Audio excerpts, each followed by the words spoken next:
Hi అండి, వంకాయస్ కిచెన్కి స్వాగతం. ఈరోజు మీకు సన్నకారపూస ఎలా చేసుకోవాలో చేసి చూపిస్తానండి. ఈ లోపల మీరు వంకాయస్ కిచెన్ని సబ్స్క్రైబ్ చేయండి, షేర్ చేయండి, లైక్ చేయండి, కామెంట్ చేయండి, అలాగే పక్కనే ఉన్న గంట కొట్టండి.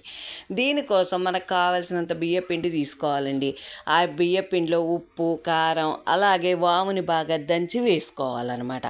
మనము వేడి నీళ్ళు సన్నీళ్లతో కలిపేట్లయితేనేమో వేడి నూనె పోయాలండి పిండిలో. అలాగే వేడి నీళ్ళతో కలిపేట్లయితే చల్లటి నూనె వేయాలన్నమాట పిండిలో. అలా వేసుకొని పిండిని నూనె వేసుకుని, నేనైతే చన్నీళ్ళతో కలుపుతున్నా కాబట్టి వేడి నూనె వేసుకున్నాను. వేడి నూనె మొత్తం వేసిన తర్వాత ఆ పిండి అంతా కలుపుకొని దాంట్లో సరిపడా నీళ్లు పోసుకొని ఇలా జంతికల గొట్టంలో పెట్టుకొని ఇలా చక్కగా మనం నూనె మరిగిన తర్వాత వేసి అలాగే పొంగంతా పోయేంత వరకు ఉంచినట్లయితే ఒక సైడు సరిగ్గా కాలినట్టండి. ఆ తర్వాత రెండో సైడు కూడా తిప్పుకొని మంచిగా ఇలాగ మనకు కావాల్సినన్ని సన్న కారపూస వచ్చే విధంగా జంతికలన్నీ వేసుకోవాలి.